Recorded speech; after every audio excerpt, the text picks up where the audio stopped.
মৃত্যুর সময় কালেমা নসিব হয় পাঁচটি আমলের মাধ্যমে। ছোটোখাটো যত ভুলই আপনার জীবনে থাকুক না কেন, এই পাঁচটি আমল যদি থাকে, আল্লাহ চাইলে কালেমা নসিব করাইয়া জান্নাতে মৃত্যু আপনাকে দিতে পারে।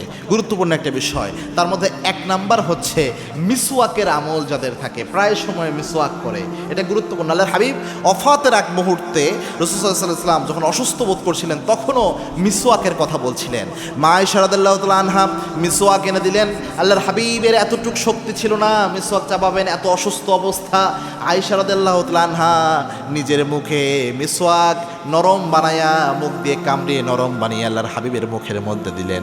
আল্লাহর হাবিব ওই সময়ও মিসওয়াকটা করেছেন। সুবহানাল্লাহ। এই মিসওয়াক যেহেতু পবিত্রতার একটা বিষয়, এই পবিত্র থাকার অভ্যাস এটা মানুষকে অনেক সময় কালেমা নসিবের জন্য সহযোগিতা করে।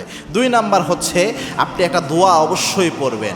আল্লাহর হাবিব সাল্লাল্লাহু আলাইহি ওয়াসাল্লাম একটা দোয়া শিখিয়েছেন, আল্লাহুম্মা ইয়া মুকাল্লিবাল কুলুব সাব্বিত কলবি আলা দীনিক, আল্লাহুম্মা ইয়া মুসাররিফাল কুলুব সররিফ কলবি আলা তাআতিক। এই দোয়াটা আপনি বারবার পড়বেন। এই দোয়াটা পড়বেন যেন আপনার অন্তরটা, হৃদয়টা ইমানের উপর থাকে। এটার জন্য আল্লাহর কাছে দোয়া করবেন, আল্লাহর আনুগত্যের উপর থাকে।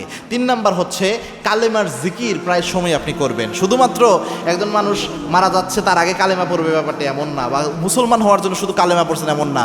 এই লা ইলাহা ইল্লাল্লাহ এটা কিন্তু শ্রেষ্ঠ জিকির, যত জিকির রয়েছে শ্রেষ্ঠ বাক্য এটা। এবং এটার মাধ্যমে আসমান জমিনের মাঝখানের সমস্ত ফাঁকা জায়গা সওয়াব দিয়ে পরিপূর্ণ হয়ে যায়, এত ফজিলত আসে। এজন্য মাঝে মাঝে জিকির করবেন, লা ইলাহা ইল্লাল্লাহু মুহাম্মাদুর রাসূলুল্লাহ, লা ইলাহা ইল্লাল্লাহ, লা ইলাহা ইল্লাল্লাহ। এই জিকির প্রায় সময়ই করবেন। তারপরে চার নাম্বার হচ্ছে দরুদের আমল বেশি বেশি করবেন। দরুদের আমল যাদের মধ্যে বেশি থাকে তাদের অনেক সময় মৃত্যুর আগে কালেমা নসিব হয়। পাঁচ নাম্বার হচ্ছে যখন মুমূর্ষু অবস্থায় আগেই পরিবারকে ওসিয়ত করবেন, আমি যদি মুমূর্ষু অবস্থায় পৌঁছে যাই, আমার মৃত্যুর সময় মিনিমাম আমার আশেপাশে চেষ্টা করবা তোমরা কালেমাটা বারবার জপার জন্য। এবং আল্লাহর হাবিব এটাই বলতেন, লাক্কিনু মাউতাকুম কালেমা, যখন কোনো ব্যক্তি মৃত্যুর দিকে চলে যায়, মুমূর্ষু ব্যক্তি, তার সামনে তোমরা বারবার কালেমা পাঠ করো, কালেমা পড়বে।